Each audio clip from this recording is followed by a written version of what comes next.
other things, and you saw. Have they pulled the video? No. You are kidding me. Do you see what I see? What? Ladies and gentlemen, while we're on air, they have marked the video private. Hey, chat, you guys say that you found it? You guys say that you found it on Apple Podcasts? What podcast am I looking up on Apple Podcasts?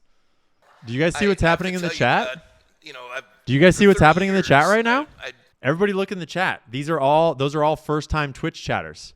We start playing it on Apple Podcasts, and then we start getting chat spammed by bots? Something is still going on in the chat right now, live on the stream. All from this, as he starts talking about Epstein and replacement theory, right? They may be trying to get my stream pulled for bots. They're trying to crash the server. That was some timing.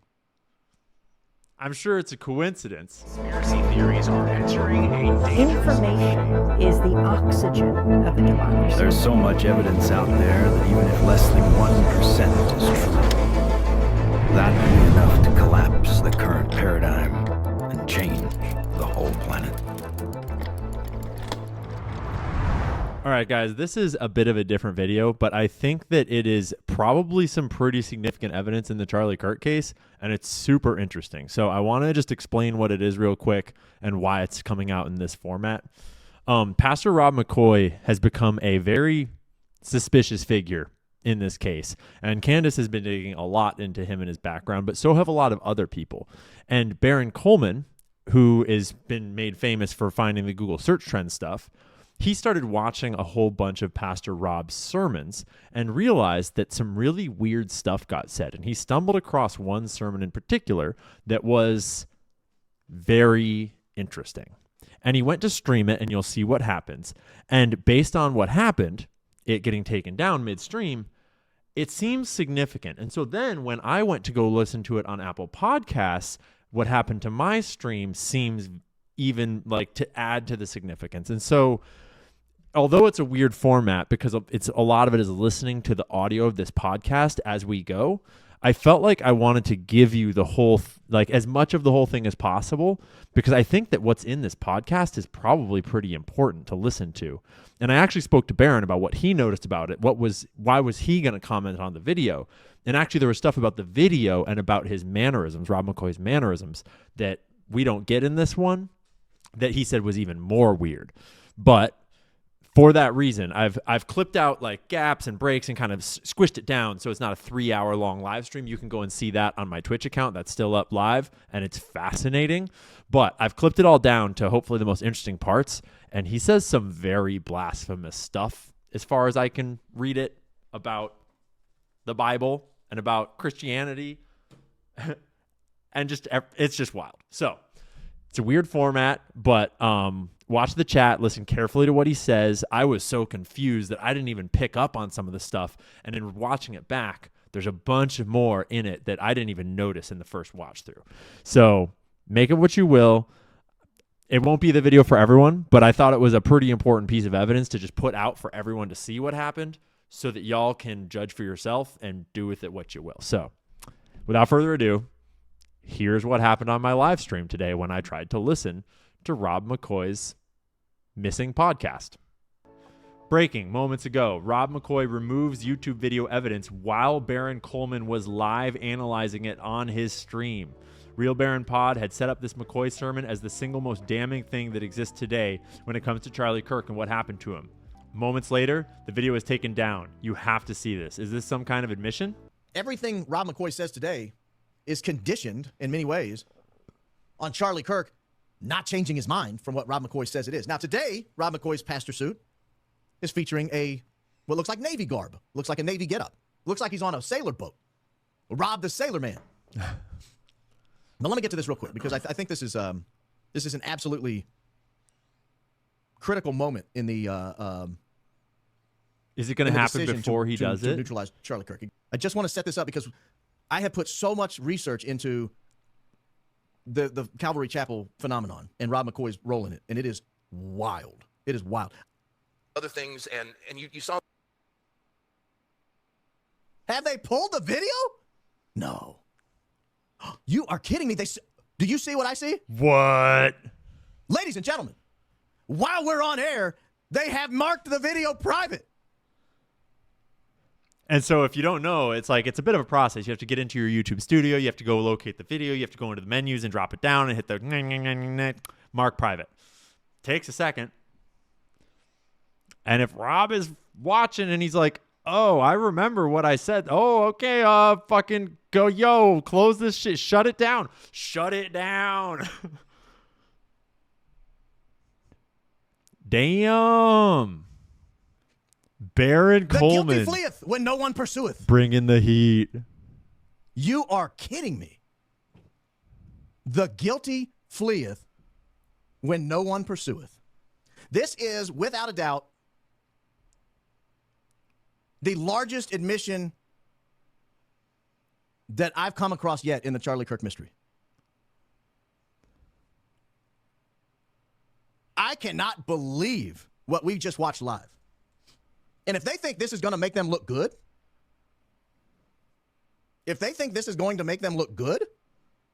they're out of their mind. This is absolute insanity. Hey, chat, you guys say that you found it? You guys say that you found it on Apple Podcasts? What podcast am I looking up on Apple Podcasts? And I tell you what, Rob McCoy's pastor suit. Has God cast away his people? Pastor Rob McCoy. Is featuring what looks like Navy garb. Looks like a Navy getup. Looks like he's on a sailor boat. Rob the Sailor Man. Now let me get to this real quick because I think this is an absolutely critical moment in the decision. Hey, everybody. Good morning. I'm the visiting pastor. Do you guys see what's happening in the chat? I've, Do you guys see for what's 30 happening in the chat years, right now? I used to joke that I became a minister because I hate. Everybody look in the chat. Those are all first-time Twitch chatters getting chat spammed. Interesting. We start playing it on Apple Podcasts and then we start getting chat spammed by bots? Interesting. Let's look at let's pull up the chat so we can all see the chat. Interesting. I've never seen that before. And on Twitch, you guys can't see it in this chat right here, but every single one of them had the box around them saying first time chat. Because those were all first time chatters that just jumped in. Interesting. The guilty fleeth. Or is it a raid? Raid from Kai community? Is that what it is? I don't think it's a raid. Kai Sanat viewers are not first-time Twitch chatters. No, they are not. And my viewers have not gone up. My viewers are still at 570 from what I'm seeing. So that's a little interesting. We have more on-stream evidence of weird, shady shit. Let me refresh this page and see if my viewers have spiked or something. Nope, my viewers have not spiked. What were they saying? They were just spamming stuff. And I don't know if that stuff gets you banned or if they I don't know what it does. But that was interesting. Let's pull this back up. See what happens. Right? They may be trying to get my stream pulled for bots. They're trying to crash the server. That was some timing. I'm sure it's a coincidence. Does anyone happen to remember the timestamp where Baron was at? About where in the episode Baron was at when it cut out on him, when they put it down? No one in here remembers the time code that Baron was at, do you? It was at the beginning? He was at like 8 minutes? So he hadn't even really gotten into it yet? Okay, we'll just skip ahead a Far little better bit. than anything I've ever done, and I just lets me travel. He's just gather lives saying things about Epstein being a Mossad agent, and next thing he starts to realize. I don't know if any of you were aware of Student Action Summit. So he's about to get to the Charlie stuff about. it was a firestorm. It was interesting because I'd just gotten back from Israel, And there I am, and Tucker was one of the speakers. Tucker has a He's talking about the Florida Summit where Dave Smith won the debate against Josh Hammer and where Tucker Carlson spoke on stage. Yeah, what do you think it gets pulled off of Apple Podcasts right now? huge following, and he came up and he started to allude that Jeffrey Epstein, he's asking the question, but he always asks the question. Someone in chat that has an Apple Podcast account, go download this right now. In such a manner where he's alluding to that it has to be fact, but he said that Epstein was an agent of Mossad, and as you go back, you can see that it's on stream. Giselle Maxwell, her father was a Mossad agent, and so all of a sudden that means that Epstein is, and Epstein's Jewish, so he has to be, because Epstein's a Jewish name. And then asking about Rob McCoy, again, not knowing what he's talking about, straw manning the arguments like a fucking retard. Maybe Rob should tune into my show and watch last night's stream if he wants to know how we know that Epstein was Mossad. Ackerman and a bunch of other things, and you saw this room of 7,000 conservative youth, and as a lot of you know, Charlie, internal polling at TikTok, is the #1 influencer for 18 to 30-year-olds worldwide. Remember, this is a church pastor. Here he is. He's gathered together, and not political. Key battleground states, Michigan, Arizona, we're all one. What episode is it? No It's has God cast away his people? Romans 11:1-36. Pastor Rob McCoy. Godspeak Calvary Chapel, July 27th. I found it by just searching, has God cast away his people? Pastor Rob McCoy. Have considered that. It was a 60-point shift from Obama to where we are today, that these 18 to 30-year-olds voted conservative. Now, they're not traditional conservatives. They're just so disillusioned with endless wars. They're disillusioned with government that's promised them everything and they've gotten nothing. And so these folks that have a voice in their lives, Charlie assembles them. Well, Tucker was one of them. And Tucker has been a voice, but he's becoming, I wouldn't call him anti-Semitic. He's not real favorable to Israel.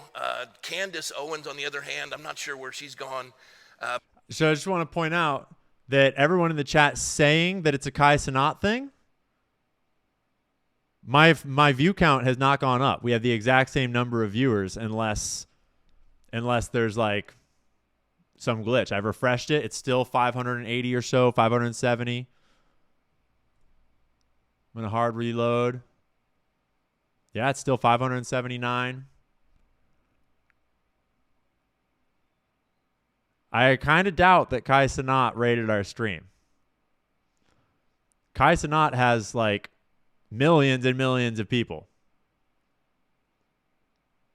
So is it possible to be just in the chat and not in the stream? And also, I have questions about who runs Kai Cenat, honestly. Right? But we're watching Kai as is the in the church club. in America is divided. And 7,000 conservative youth who all voted in the last election were cheering when Tucker was saying things about Epstein being a Mossad agent and how their disdain for Israel. And you're watching a divide in the country. Boomers are traditionally, we believe that Jews are God's chosen people. We believe that Israel has an ancestral right to the land according to Genesis 12. We go through all of these things. Well, that's not the church today with 18 to 30-year-olds. What they call replacement theology has taken hold and captivated the minds of these young people. And it's similar to me, I would say, of America in 1857 when Jeremiah Lanphier started a prayer service on the second floor of the Dutch. Yeah, so to confirm, Kai Cenat hasn't streamed in a long time. Kai was not streaming. That was not an organic Kai thing. That was clearly something is still going on in the chat right now, live on the stream. All from this, as he starts talking about Epstein and replacement theory. Reformed church in New York City that ended up becoming one of the largest revivals in America. Over 1 million new converts in a nation of 33 million. That would equate today at the same percentage. You would have every church in America full, standing room only, 3 services, and there'd still be 7 million Americans looking for a place to fellowship. It was a massive revival, and it ushered in to the Civil War. The enemy divides and conquers. That's the way they operate. He comes to steal, kill, and destroy. And how does he deal with the soul of America to divide the nation so that they can ensure 650,000 soldiers die in a field of battle, and a segment of America based on their melanin content would be enslaved as subhuman? So I just turned on subscribers only chat. So now it's only subscribers that can chat. Well, they took the scriptures out of context. They said anyone with dark melanin from the African continent was considered to have the mark of Cain, or they had the curse of Ham. And they justified enslaving an entire race of people, condemning them by using the scriptures themselves. Yeah, they're trying to get me banned for botting. And what resulted is, as Lincoln said in his second inaugural address, they both sides pray to the same God, expecting different results. And he took on slavery.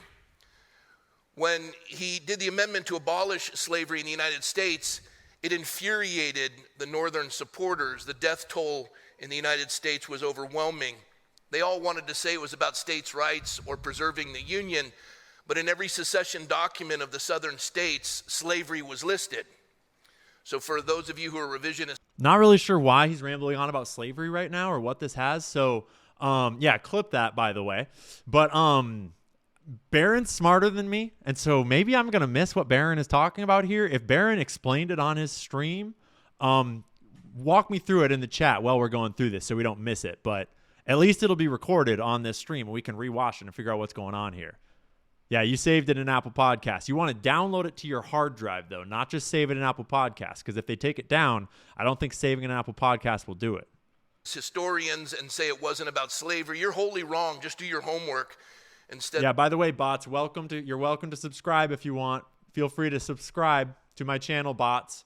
Thank you very much. Of your bias, adjusting yourself to what makes you feel comfortable. History is history. And so with that being said, America was thrust into a civil war. And slavery was lifted from the warp and the woof of the fabric of our country. I see where he's going. But not until a great cost. Had we followed the line of England, Great Britain, with William Wilberforce, who legislated it and pushed as an evangelical Christian, he was able to remove slavery from the British Empire almost 30 years before America did without anyone dying. And so here we are today. The church is divided. There's a huge awakening in 18 to 30-year-olds, a massive return to church. Most of them are going to Catholic churches because the Protestant church is all about pathos and ethos and not about logos. They appeal to the emotion. Thanks, Silverback, for the gifted subs. And with this, they take out natural light and put in fake light and smoke and mirrors, and they captivate with things other than teachings from the scriptures themselves in context. And so you have a lot of immature Christians who are being drawn to Catholicism because there's structure there. You see where he's going with this? The Civil War narrative, the anti-Catholicism narrative. And in so doing, they're also tuning into some of these folks online who are replacement theologians whose churches are small, were silent during COVID, didn't contend with the tyranny. But and then he tries to bring up his own credentialism as I stood up against COVID. I'm the real one. They have an online presence where they can take these disillusioned and dissatisfied, especially white males, 18 to 30, which is reminiscent of Nazi Germany, 1936. Okay, Nazis, let's go. That have been on the low end of the DEI, diversity, equity, and inclusion, critical race theory totem pole. They have been faced with toxic femininity, where they are forced to use pronouns, embrace the idea that somebody can become the opposite sex, and they've been lied to, and it's been forced down their throats. They've been told that they're toxic men, they need to be nice, and they're upset. Remember, this is a church sermon, not a political rally. And so they're gone. They have two choices. They can embrace Christ and his teachings, or they can embrace hatred and find a group of people beneath them on that totem pole. Well, what better victim to, or I should say target, than to get 18 million Jews. Yes, that's all there are, 18 million Jews. A third of them are in Israel, a third of them in the United States, and a third are scattered throughout the world. 18 million in a world of what, 7.8 billion people? There's 18 million Jews. There's one Jewish state. There's 57 Muslim states. In the 1040 window, longitude and latitude, where 90% of the Muslim world exists, there's Remember, it's a Christian sermon, by the way. one democracy, and that is Israel. And they're the target of disdain and hatred. And everything they do is scrutinized. And remember, this is all in response and retaliation to the Florida TPUSA event and to Tucker Carlson talking about Jeffrey Epstein being Mossad. That's what got him onto this tangent, right? And everywhere you look, there's a Jew responsible for the atrocities of the world. And it's boiling and brewing, and it's problematic. Charlie is in alignment with my beliefs that Israel has an ancestral right to the land, that Israelites are God's chosen people. And for that, he's considered a Zionist. But what's interesting is when he brings Tucker on the Student Action Summit to speak, in a constitutional republic where you debate ideas, because when you use words and you're able to debate these things, it doesn't rise to the level of violence. And so the world that is Zionist calls him an anti-Semite. He's beat up on both sides. Fascinating. President Trump is in office because This was like 8 or 9 days before the Hamptons meeting. This is the timeline. Hamptons meeting was on August 4th. This sermon took place on July 27th, right around here, while all the Israel searches were going on. July 13th and 14th was the TPUSA Florida event. when he was elected, many called him Zion Don because he supports Israel. They were upset that he afforded B-2 bombers. That timeline is my Fordham personal creation. in Iran. Now, let's remember, before we get into the text, I will that upload it, yeah. there are two Israels in accordance with Ezekiel 37. Remember, Christian This pastor. isn't my exegetical insight. This is for my Reformed brothers and sisters who tend to be, in many cases, Dude, the bots went max. You think we're going max? The bots went max. That was wild. Yeah, the question is, Lady Mix, who sent the bots? Remember, Rob McCoy was in the group text with Charlie and the donors. the person who wrote it, when I was in Israel, I had a 2-hour meeting with them. Orthodox rabbi, good guy. Struggled over Charlie's position of allowing Tucker Carlson to come and speak and not disavowing Candace Owen as his friend. I've never heard Charlie speak poorly of anyone publicly. He talks to them privately. Oh, let's go, Rob. Let's Interesting go. Bring to it. me that they look at Charlie as an anti-Semitic because of that. And this man that wrote this article is one who was moved. It took time. We were in a text stream with a number of Orthodox Israelis going back and forth and contending why this is so necessary in a constitutional republic. So moved to them privately. I skip back because I want to hear that Interesting again. to me that they look at Charlie as an anti-Semitic because of that. And this man that wrote this article is one who was moved. It took time. We were in a text stream with a number of Orthodox Israelis. We were in a text stream with a number of Orthodox Israelis, Rob? Going back and forth and contending why this is so necessary in a constitutional republic. So moved was Pesach Walecki that he wrote this article, made it to the front It gets page. better, huh? I'll read another op-ed in Time that was written by our friend David Nakrutman, another Orthodox Israeli. Or you said they had the mark of Cain and the curse of Ham. We've done that with Jews. We take Revelation 2 and Revelation 3 and we say it's a synagogue of Satan. Those who say they're Jews but are not. And what they define as a Jew is anyone who's embraced Christ.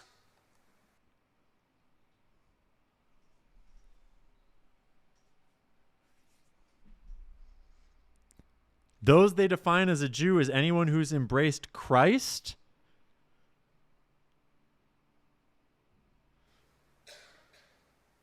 The rest are an anathema, cursed. Where would that come from?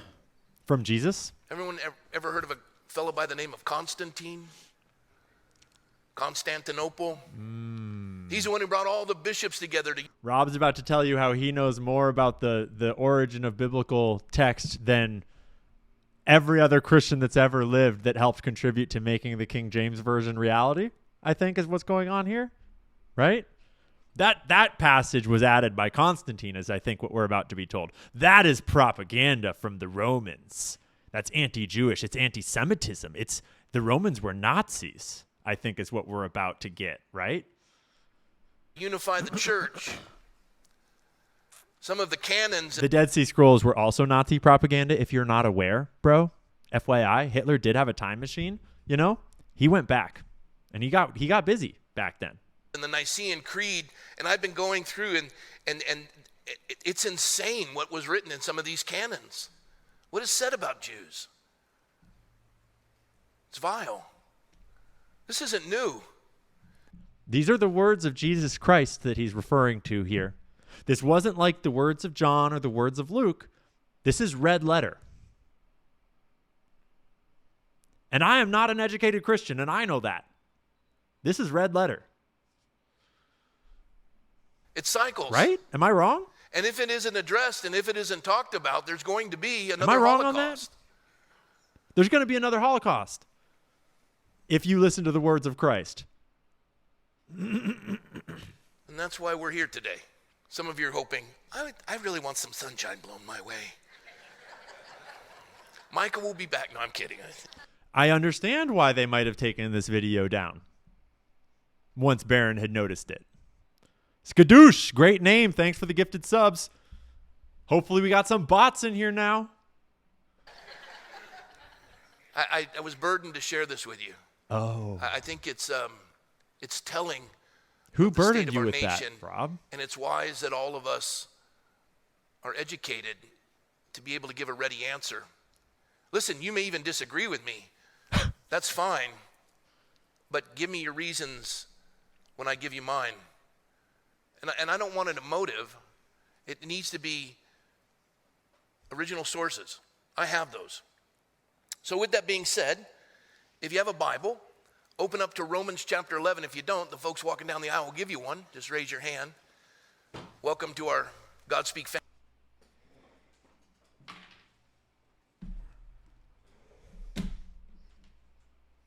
Okay, Rob. Challenge accepted. I guess we're having a religious show today. What are we opening up to? We use the New King James Version if you're tuning in online. It goes in the New Testament, Matthew, Mark, Luke, John, Acts, then the epistle to the Romans. There we go. There we go. So we're All right. Romans 11:1. Everybody ready? Everybody Let's ready? stand for the reading of the word of the Lord. I'll read out loud if you'll follow along silently. Paul writing to the church at Rome, he says, I say then, has God cast away his people, meaning the Jews? That's a good question. Has God rejected, has God cast away his people? I hope you're all reading along, good and faithful Christians. You're about to get edumacated about how the Jews don't run the world, but they are better than you, and Jesus loved them, and there was a grand conspiracy to fool you thousands of years later to think that Jesus called them the synagogue of Satan. I think is where we're going here, just to be clear. No, his version is King James Standard. It has a little more text. I'm reading New King James. That they should fall? Certainly not. But through their fall, here's the reason why God allowed it, but through their fall to provoke them to jealousy, salvation has come to the Gentiles. Now, if their fall is riches for the world and their failure riches for the Gentiles, how much more their fullness? Listen, if God can save you, imagine saving the Jew who has been in a stupor and rejected and has been cursed and persecuted by Christians.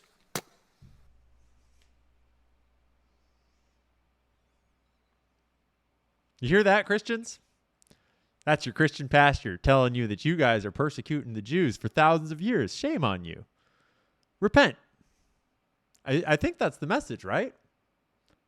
I think that's where we're going with this. All because Tucker Carlson got on a stage and said that, hey, that notorious sex trafficker, yeah, he worked for Israel, the government of Israel. So it's important that you know that Christians have persecuted Jews for thousands of years. And probably you should repent for that, or you might cause a Holocaust. Am I getting this about right? I think that's cool. Why did you mark this video private, Rob McCoy? This is such great testimony. You're reading the word of God to the people. You're shepherding the people, Mr. Rob McCoy. It's very strange why you would make this video private. Shouldn't all the Goyim hear this sermon? The synagogue right now? For if the first fruit is holy, meaning the church, all the original members of the church, that's the first fruit. They were all Yeah, he's at Romans 11:17-ish right now. Jewish. And you can do your best to rewrite it, but you're just listening to somebody else's commentary because you haven't gone to the sources. You have been indoctrinated, not educated. And you buy it because you hate. You're tired of being on the low end of the totem pole. By the way, that is not in the that's him rambling. And I think if I just heard him right, he's saying that whatever he deems to be in this last passages, I think, is just propaganda. Why would you buy it just because it's in the holy book? Is that what he's saying? Forgive me if I'm wrong, because I am not an experienced churchgoer. I am new to Christianity and new to my Bible. But it sounds like Mr. Rob McCoy here is telling us that he is the authority on what in the Bible is only there because you're full of hate, and you just choose to eat it up because you're full of hate. Because you hate Jews. This is the book of Rob, correct? Welcome to the book of Rob, read by Rob, presented by Rob in the synagogue of Rob. Please put on your tiny hats, buckle your seatbelts, keep your money inside your wallet at all times. I mean, fucking open your wallets and fucking give. Study to show yourself approved unto God, a workman who need not be ashamed, rightly dividing the word of truth. Curb your anger and hatred, and let the word speak to your heart and soften you. Again, this is not in the Bible. For if the first fruit is holy, now the lump is also holy. And if the root is holy, so are the branches. And if some of the branches were broken off, and you, being a wild olive tree, were grafted in among them, and with them became a partaker of the root and fatness of the olive tree, do not boast against the branches. But if you do boast, remember that you do not support the root, but the root supports you. That bothers replacement theologians, that Christianity can't exist without the Jew. They're the root. We're grafted. We're branches. That infuriates because you want to hate. Oh, I get it, guys. Chat. We want to hate. Isn't that mind-blowing? That explains so much. That explains why all this evidence is so clear. It's because we want to hate. Don't you see? Haters gonna hate, guys. Yeah, we literally wake up every day and choose hate. It's crazy. Suddenly it all makes sense. I get it now. Some of you in here say, I'm a Christian. I was raised in the church. Being born in a church doesn't make you a Christian anymore Being born in a church doesn't make you a Christian any more than being born in a garage makes you a car. I mean, it's a clever line, Rob, but it makes me wonder, when did Rob McCoy become a Christian? Does anyone know? Do you guys know when Rob McCoy became a Christian? It wasn't at birth. Rob McCoy. His father, Captain Roy Edgar McCoy, U.S. Navy retired, served 21 years in the Navy, commanding destroyers, including the USS Carronade in Vietnam. The elder McCoy earned 2 Legion of Merit medals, 2 Bronze Stars, and 23 Battle Stars during multiple Vietnam tours. Retired as captain, he pivoted to banking, rising to senior vice president at Great American Savings Bank over 15 years. We weren't churchgoers. I don't remember praying with my folks or reading the Bible. That's from that same source citation. He's an All-American water polo player and national finalist swimmer. That athletic background might get you recruited into some things, huh? Athletic scholarship to California State University, Fresno in 1984. These were good years for the intelligence agencies, I'm just saying. I don't know. It was at Fresno State that McCoy came to Christ, a spiritual awakening that redirected his life. He started a chapter of a Christian fraternity and began leading Bible studies out of nowhere. Then he pursued corporate success, rising to divisional manager at Unilever. You know, the great Unilever. Really good company. But the call to ministry proved stronger. He attended Mennonite Brethren Biblical Seminary in Fresno and was ordained in 1995 through Calvary Chapel, where he served as a youth pastor in San Jose under Don McClure before founding his own ministry. The church's physical expansion reveals how unusual financial dynamics. In 2017, Texas billionaire Dan Wilkes purchased the former Miller Family YMCA building for $2.85 million through his Heavenly Father Foundation, then leased it to Godspeak. Dan Wilkes is a vibe. These are 2 of the giant TPUSA donors. Assembly of Yahweh. Interesting. They sold a fracking company for $3.5 billion. They're major investors in and funders of conservative causes, including Daily Wire and PragerU, and Rob McCoy's church. McCoy met Dan Wilkes 7 years earlier on a trip to Israel. And the billionaire became captivated by McCoy's magnanimous teachings. Weird. A lot of people seem to meet each other on trips to Israel. Christians, of course. Obviously, Christians. Good, faithful Christians that worship Yahweh. I don't think that's how you spell Jesus Christ. But maybe I'm just not informed. I mean, maybe I just missed that part in this one. Right? See, moreover, as a church, Godspeak is not required to file IRS Form 990 disclosures, meaning McCoy's pastoral salary, church revenue, and financial operations remain completely opaque. But remember, churches only get that exemption because they're not allowed to talk politics. They're not allowed to engage in political speech, or else you apparently are supposed to lose your exemption. So it's a good thing that Rob McCoy doesn't talk politics ever, or he might lose his religious protections. Because that would be a real bummer if he lost that protection and had to file all the filings that told us all the money stuff, right? Thank goodness he doesn't talk politics. Lane, who is a member of McCoy's church, called McCoy the inspiration for this movement to get 1,000 pastors to run for office. Sounds very Seven Mountain Mandate, if you ask me. Very Ziklag, if you know about Ziklag. The Wilkes brothers donated thousands to McCoy's campaign. He won the election to Thousand Oaks City Council in a special election and was reelected in 2016. His colleagues unanimously appointed him mayor in December 2018, a position he held during the community's darkest period, the borderline bar mass shooting that killed 12 people and the devastating Woolsey fire.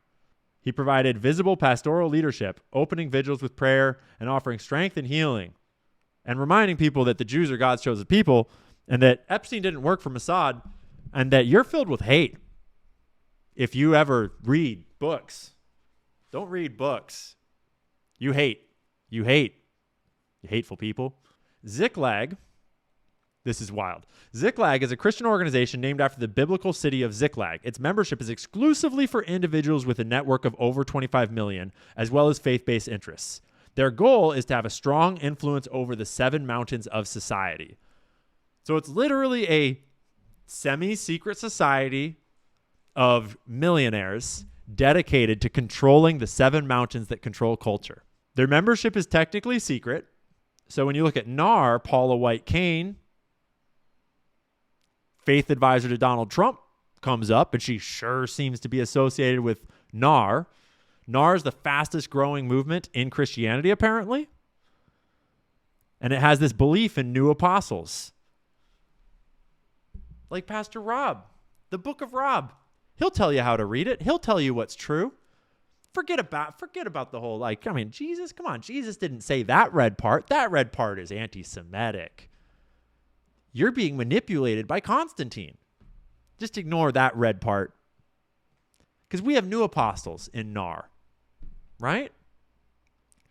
NAR was heavily involved in orchestrating January 6th in ways that are a little suspicious. And when you try to look into the donor families that finance Ziklag, donors have included some of the wealthiest conservative Christian families in the nation, including the billionaire Uline family, donors to TPUSA, and several of these other groups, who made a fortune in office supplies, the Greens, who run Hobby Lobby, and the Wallers, who own the Jockey Apparel Corporation. Board members, right there. Political figures who have appeared at Ziklag events. Vice President Mike Pence appeared at a Ziklag event, as did Ben Carson and Mark Meadows and other members of Congress. Charlie Kirk was starting to get interested, and he spoke to them too, probably sniffing out donor money if I had to guess. Okay, funding and financial growth. This is interesting. Tax records show rapid growth in the group's finances in recent years. Its annual revenue climbed from $1.3 million in 2018 to $6 million in 2019 and nearly $12 million in 2022, which is the latest available filing. So from 1.3 million with almost $1 million in expenses to 11.1 million with almost 10 million in expenses and total assets of 7.7 million. So Ziklag is not a political organization, despite everything we just heard about them and them actively being a political organization and them hosting senators and hosting Mike Pence and hosting Charlie Kirk. It's a 501c3 tax-exempt charity, apparently, that is committed to advancing the NAR 7 Mountains mandate, this new apostolic reformist movement in Christianity. Multiple law experts and tax experts are all like, this is fucking sketchy. This is not legal. What's going on? The NAR, the new apostolic reform movement, is growing at a rate of 9 million per year and is the fastest growing segment of Christianity. The only segment currently growing faster than the world population and faster than Islam. A 2024 poll indicated that 41% of American Christians believe in the 7 Mountain Mandate, which is like, what? What are we talking about? What does that even mean? I had never heard of this before now. It feels like a psyop to make sure you love the Jews. Conspiracy theories are entering a dangerous Information is the oxygen of the democracy. There's so much evidence out there that even if less than 1% is true, that would be enough to collapse the current paradigm and change the whole planet.